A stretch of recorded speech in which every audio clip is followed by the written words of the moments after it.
نبی کریم صلی اللہ علیہ وسلم نے فرمایا اسلامی معاشرے میں یتیم کی کفالت، یتیم کا خیال رکھنا، یتیم وہ ہوتا ہے کہ جو بچپن میں ہی جس کے والدین میں سے یا والد فوت ہو جائے تو اس کو جب وہ بالغ ہو جائے گا پھر وہ یتیم نہیں رہتا، تو یتیم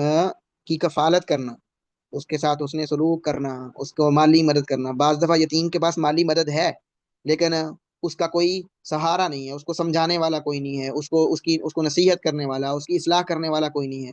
بعض دفعہ اس کو صحیح دین متین یا صراط مستقیم کی طرف رہنمائی دینے والا کوئی نہیں ہے۔ بعض دفعہ وہ پریشان ہے، اس کو دلاسا دینے والا کوئی نہیں ہے۔ ہو سکتا ہے کہ اس کے مال عام مسلمان سے یا نصیحت کرنے والے سے زیادہ ہو، لیکن بعض اوقات اس کو ضرورت ہے کسی دلاسے کی، کسی خیر خواہی کی، کسی بات کی، کسی حمایت کی کہ کوئی میرے ساتھ کھڑا ہو، یا کوئی فیصلہ لینے کی، خیر کا کوئی فیصلہ لینے کی۔ ہو سکتا ہے کہ کوئی یتیم ایسا بھی ہو کہ جو عقیدہ بڑا اس کا درست ہے، سنت کا بڑا متبع ہے، لیکن اس کو